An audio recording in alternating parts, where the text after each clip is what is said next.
Personally, I don't mind lawnmower beers on a hot summer afternoon after, well, mowing the lawn, funnily enough. But what if you're after a bigger beer with an elevated ABV or alcohol content? And should all beers be boosted in alcohol content? Obviously, you'll need a higher OG or original gravity to start with, but what fermentables should we be adding, and how will different fermentables affect the final product? One aspect of lifting the ABV is maintaining a good balance, and if our beer is unbalanced, we will be left with a beer that is too sweet or alternatively too dry.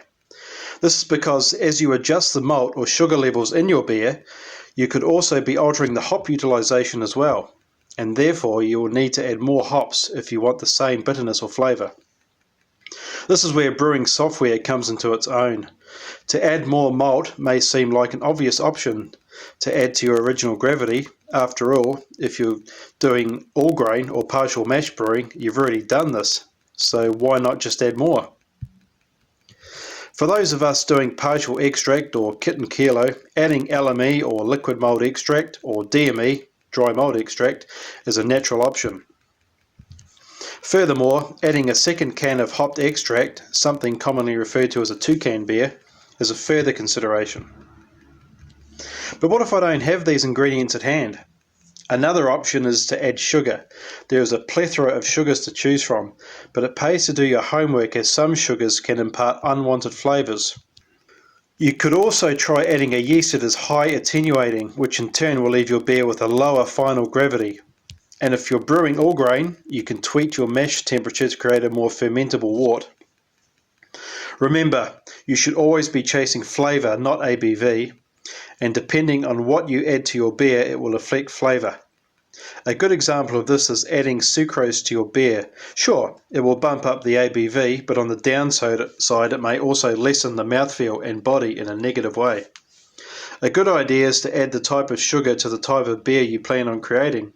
For example, adding brown sugar or molasses to darker beers such as stouts and porters, and sucrose or dextrose would work well in an American light lager or an Australian ale.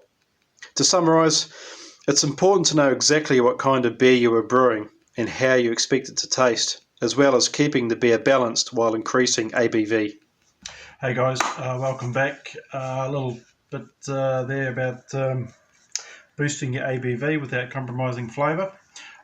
Just having a look at my yeast that I'm going to be using for the wit beer, the M21, and it's a nice, it's a medium attenuating, should get about 70 to 75% attenuation out of that, so that should be good.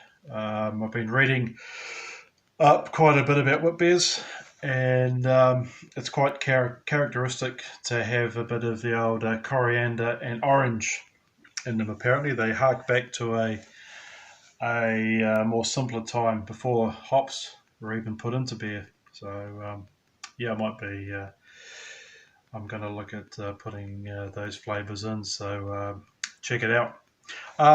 Cheers guys for watching. Appreciate you guys continuing to support the channel, and check out my next video that will be up in the end title here somewhere.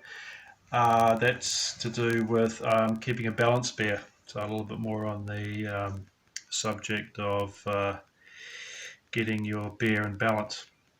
Cheers guys.